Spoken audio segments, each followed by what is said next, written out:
Welcome back to the Graham Stephan Show. So there's certainly the stereotype out there that landlords could be evil, greedy, soul-sucking leeches on society, and today is no exception to that. We got a tenant who is suing a landlord, and the story is absolutely insane. So I highly recommend you see this one through because it gets crazy. As soon as, of course, you hit the like button for the YouTube algorithm, and please subscribe. We're getting so close to 900,000 subscribers, and with your help, we get there very quickly. So thank you guys so much. And now with that said, let's begin. Steven Swarzeski, he says the defendant was a landlord from you-know-where. What? I don't know where. Canada? I don't know. I don't know what he's talking about here. And he went without heat, electricity, cable TV, and internet on numerous occasions. Now that guy's hassling him by keeping his security deposit. Thinks he can take his money and run. But he's here to show him that's illegal. Yeah, so right off the bat, you have to provide heating as a landlord. I mean, it's just a requirement. Air conditioning could be optional. Heating is mandatory. And so, yeah, if he's not providing that, then the tenant can withhold rent for those days. Assuming it's reasonable. Obviously, if it's like the summertime, you're like, landlord, I don't have any heat. Maybe if it's 90 degrees out, not that big of a deal. But anyway, let's see. Dean Sperano, he says the plaintiff's a gross exaggerator, to say the least, and the heat was never shut off in the 6 months he lived there. By the way, I just realized I never questioned why he's bringing a surfboard in there. For some reason, this just seems normal at this point. I'm like, oh yeah, the dude's going surfing afterwards, didn't want to leave it in the car. He's holding his personal property as a sort of ransom, which is ludicrous, because the plaintiff damaged his place, and he has costly repairs he now needs to make. He's accused of being a lazy landlord. Why do people in the back look so bored? Like, look at the lady to the left. She's just like looking down the entire time. Does she not want to look in the camera? The defendant has filed a countersuit for $1,850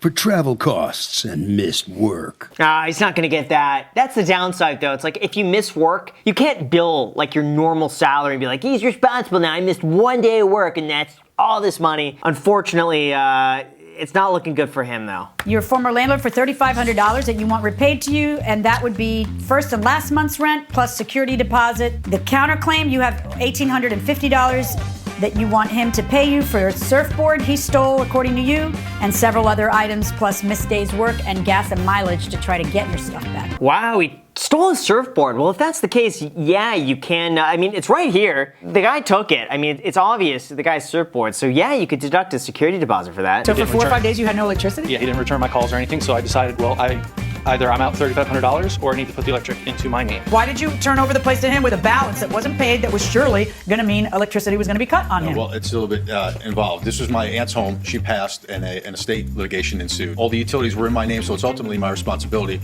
but there's a court-appointed executive that's supposed to be handling the payment of the utilities. Yeah, you know what, that's rough. His story probably lines up though, but yeah, at the end of the day, if you have a tenant moving in and you have a $1,000 balance and there's any chance your utilities could be turned off, you gotta handle it. I've had it happen once before where I just completely spaced and forgot to pay the utilities for a rental property that I was responsible for. They give you so many notices over months. They're like, hey, here's a warning, it's gonna be turned off.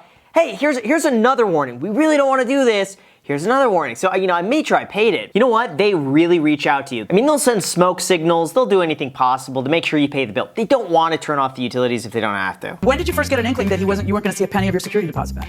When I tried to arrange for my move-out inspection, again, wouldn't return my calls or emails or anything to show up at the home. So that's why, I took all these pictures of the home saying, well, thinking at some time in the future we can at least meet and discuss that. This guy is diligent. I'm actually kind of surprised. Like, he's really well informed. He's brought all the documentation needed. This guy's sharp. And you took the surfboard and some other items. Why? For good measure? Well, no, those were actually... For leverage? They were in my storage unit, Your Honor. When I went to the property and first rented it, Mr. Soprano was very, very friendly and open. He has about 5 surfboards and said, feel free to use them. Right, but that's not feel free to take them. No, I totally understand. And that's How did they end up in your storage unit? Who moved you? The guy was doing so well. Why did he have to go and take a surfboard? Now that puts him in the wrong. He has proof. He's on record now of taking a surfboard. He's gonna lose that one. It's never a good idea. It's not like 2 wrongs make a right. It's not like, oh yeah, good job. You took a surfboard and now you guys are even. Someone took my newest surfboard. I would like it back. Someone has my $900 deposit and I would like it back.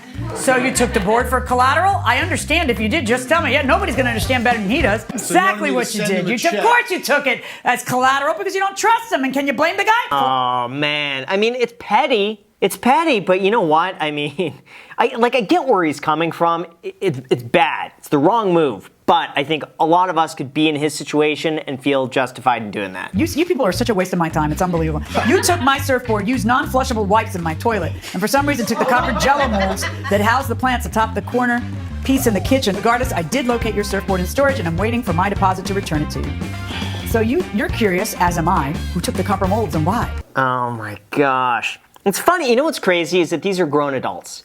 I mean, these are people, they're voting, they're in society, they're paying their taxes, they're arguing over a surfboard and a security deposit, and just bickering back and forth over text message. You two are too much. People could not give the board and the 900 at the same time. Well, he didn't have it. Nobody could get out of their own way. He's got pictures he's sending you that day. I'm holding here. He's got pictures of the board But he pleading. came to the house without the board. Help me in storage. Are you kidding me? All summer long I was without that board. You should send him a picture of the board, like, tied up with a rope and be like, your board is held hostage. Give me the $900 or he gets it. Like, something like that might be kind of funny. Oh, I'm completely broke right now. I don't have any cash to give you for your deposit. He said that he could contact his girlfriend and see if she could give him like $300 or $500 cash. And that's when he said, we'll meet back up at 2:00. What? He knows the guy's coming over, and he waits until he drives over to tell him he's broke? That just sounds like he's trying to get him to get his board back and, like, feel sorry for him. He's like, all right, I got the board in the car. Once he gets the board, he's never seeing that money ever again. Fake plants, baseboards, heating strip. What is this about fake plants? They were copper molds with fake ferns inside. I valued them at $250. You valued $250 for fake ferns? No way. Come on, you buy those on Amazon for like $20. So Yes, each I did. one is worth $125. That's what you would pay if you were at Walgreens See, or I Walmart don't go to Home or Goods or those Target. stores. I don't so really you're just know. making it up and down. That's- He doesn't know. What? Like, if you ever say something like that, you have to have printouts and say, here are the most recent sales of similar products that are in line with mine. I'm just trying to get my like product back for another like product. Here's how much they sell for. They're $80. And I want, 2 of those because that was missing. That would make me whole. You can't just say, I just made it up. I think that's what they go for. I don't know. You sound like the kind of guy,